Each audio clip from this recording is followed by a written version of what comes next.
Hello friends, I am Tanuk Sahu, wellness coach and nutritionist. आज मैं एक टॉपिक पे बात करने वाला हूँ, सप्लीमेंट्स। क्योंकि बहुत सारे लोग आज इसका इस्तेमाल कर रहे हैं और ये बढ़ता हुआ मार्केट है इंडिया के अंदर।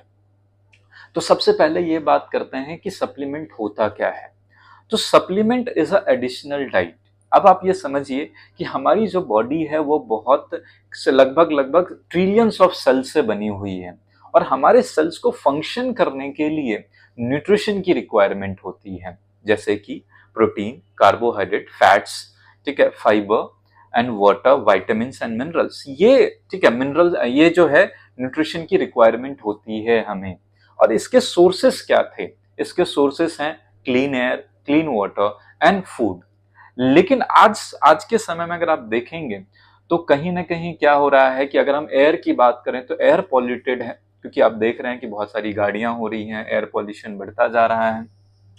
दूसरा हम बात करते हैं वाटर की। तो वाटर की भी कंडीशन कुछ अच्छी नहीं है। सबसे पहली चीज, या तो वो पॉल्यूटेड है या तो हम उस वाटर को फिल्टर करके पी रहे हैं या पैकेज्ड वाटर पी रहे हैं। तो ये जो वाटर है, जो फिल्टर्ड है या फिर पैकेज्ड वाटर है, ये डेड वाटर है, क्योंकि इसके अंदर जो हमें पानी के अंदर मिनरल्स की रिक्वायरमेंट थी, जो न्यूट्रिशन की रिक्वायरमेंट थी, वो है नहीं। क्योंकि हमारे फिल्टर को ये बात नहीं पता होता है कि अच्छा क्या है और बुरा क्या है, वो दोनों को ही रिमूव करता है। तो वहां से भी जो हमें न्यूट्रिशन की रिक्वायरमेंट थी, उसमें से भी डेफिशिएंसी हुई। और तीसरा है सॉइल। ठीक है, आज के समय में अगर आप देखेंगे तो सॉइल के साथ हालत क्या हुई है कि बहुत टाइम से फर्टिलाइजर्स का इस्तेमाल होकर, केमिकल्स के इस्तेमाल होने के कारण उसकी जो क्वालिटी है वो खराब हो गई है, जिसके कारण किसानों को बहुत ज्यादा जो है उसके अंदर केमिकल्स का इस्तेमाल करना पड़ता है। उसके बाद फूड प्रोसेसिंग होती है, तो जिसके कारण क्या हो रहा है कि फूड के अंदर जो न्यूट्रिशन रिक्वायर्ड हमें होती है, वो हमें जो चाहिए वो मिलता नहीं है। अब उसके कारण अगर हमारी बॉडी के अंदर न्यूट्रिशन की कमी होती है, तब क्या होता है, हमारे सेल्स वीक होते हैं और डिजीज अट्रैक्ट होने स्टार्ट होते हैं। और ऐसे बहुत सारे डिजीज हैं आज के समय में जो जस्ट बिकॉज ऑफ है लैक ऑफ न्यूट्रिशन के कारण।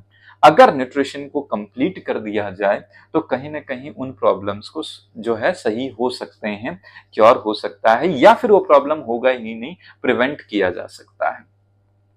लेकिन अब जो है ऑर्गेनिक खेती करना, ठीक है, इट इज मच कॉस्टलीस्ट और ये बहुत ज्यादा मुश्किल हो गया क्योंकि हम फार्मर्स को कंट्रोल नहीं कर पा रहे। लेकिन इसीलिए सप्लीमेंट का एक कॉन्सेप्ट आया है। What is the supplement? जो हम अपने खाने से न्यूट्रिशन नहीं ले पा रहे हैं, वही हम जो है सप्लीमेंट्स के थ्रू लेते हैं। तो this is a additional diet. आप इसको एक एडिशनल डाइट कह सकते हैं, जो आपके बॉडी को बैलेंस करता है, आपके न्यूट्रिशन को कंप्लीट करता है। अब इसमें बहुत सारे लोगों के बहुत सारे क्वेश्चंस हैं। सबसे पहली चीज, हम बात समझते हैं कि मेडिसिन, कई सारे लोगों को लगता है कि सप्लीमेंट इज अ मेडिसिन और मेडिसिन इज अ सप्लीमेंट। नहीं, दोनों अलग अलग चीजें हैं। अगर हम मेडिसिन की बात करें तो मेडिसिन इज अ, ठीक है, कॉम्बिनेशन ऑफ केमिकल्स जो आपके बॉडी को अनबैलेंस्ड कर सकती है। और इसका जो उद्देश्य होता है, इट इज वेरी सिंपल। ठीक है, इसका उद्देश्य होता है किसी भी पर्टिकुलर डिजीज को क्योर करना। इसी के लिए इस कॉम्बिनेशंस को तैयार किए जाते हैं, जो सिर्फ और सिर्फ मेडिकल प्रैक्टिशनर ही जो है किसी को सजेस्ट कर सकते हैं। और बिना, ठीक है, प्रिस्क्रिप्शंस के हमें इसको लेना भी नहीं चाहिए, बिकॉज इसके साइड इफेक्ट्स बहुत सारे होते हैं। और लॉन्ग टर्म में अगर आप मेडिसिन को कंज्यूम कर रहे हैं तो बहुत सारे बॉडी में प्रॉब्लम और अराइज होते हैं। क्यों? क्योंकि एक फॉरेन चीज आप बार बार उस बॉडी को दे रहे हैं, जिससे बॉडी अनबैलेंस्ड हो रही है। उसके बाद सप्लीमेंट की हम बात करें तो supplement is a additional diet, जिसके कोई बहुत ज्यादा साइड इफेक्ट्स नहीं होते हैं। ये आपकी बॉडी को बैलेंस करता है और आपके न्यूट्रिशन को कंप्लीट करता है। तो आई होप सो कि आपको क्लियर हो गया होगा कि medicine is a, take a combination of chemicals जो एक पर्टिकुलर डिजीज को क्योर करने के लिए की जाती है, and supplement is a additional, ठीक है, डाइट जो आप कंज्यूम कर रहे हैं।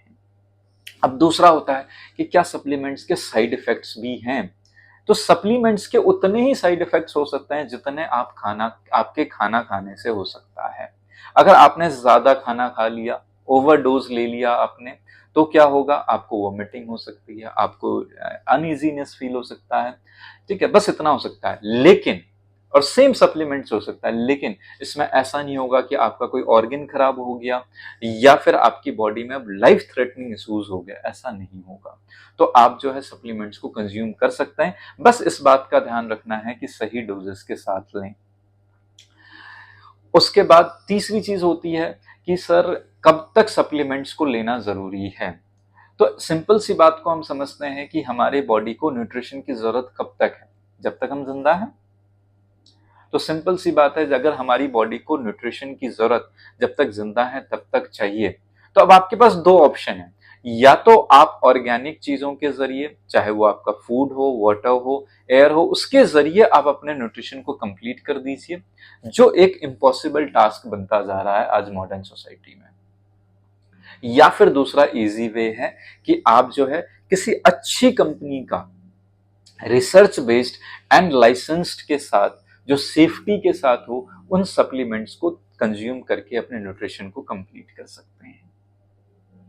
एक और क्वेश्चन आता है कि अगर आपकी किसी डिजीज के लिए, ठीक है, जो है मेडिसिन चल रही हैं, तो क्या उसके साथ हम सप्लीमेंट्स कंज्यूम कर सकते हैं? Yes, you can. ठीक है, अगर आप थोड़े से गैप पे लें तो आप उस डिजीज से जल्दी रिकवर भी हो जाएंगे अगर आप सप्लीमेंट्स को कंज्यूम कर रहे हैं।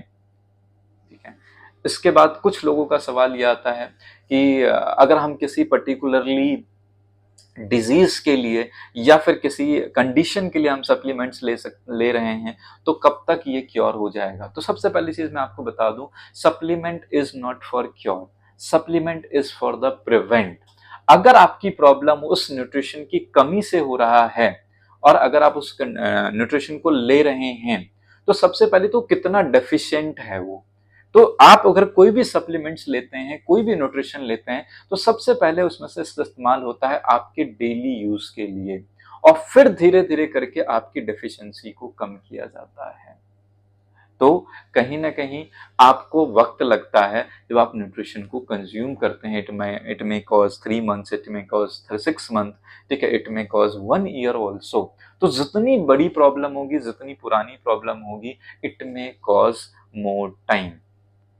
अगर वो प्रॉब्लम न्यूट्रिशन की कमी से है तो डेफिनेटली आपको अच्छा रिजल्ट मिलेगा। तो ऐसे कई सारे डाउट्स हमारे मन के अंदर होते हैं जिनको हम क्लियर करें। अच्छा, कुछ लोगों का ये भी होता है कि या हम तो अभी हेल्दी हैं, why I need to take nutrition. You are right now healthy, आप अभी हेल्दी हैं, लेकिन अगर आप लाइफ टाइम हेल्दी रहना चाहते हैं तो आपको अपने न्यूट्रिशन को कंप्लीट करना पड़ेगा, क्योंकि हमारी बॉडी के अंदर क्या चल रहा है हमें ये बात नहीं पता। और बॉडी आपको सिग्नल तब देती है जब वो ऑलरेडी तो 30 to 40% हार्म हो चुका रहता है। तो अगर आप अपने न्यूट्रिशन को कंप्लीट कर रहे हैं तो आप हेल्दी रहेंगे in long time. So thank you so much, I hope so कि आपके कई सारे सवालों का जवाब आपको मिला होगा। ठीक है, आप अपने ज़्यादा से ज़्यादा लोगों के साथ इसको शेयर करें और हमारे चैनल को सब्सक्राइब करें, ताकि आपको हेल्थ के रिगार्डिंग नई नई चीज़ें पता चलती रहें और आप एजुकेट होते रहें। Thank you so much.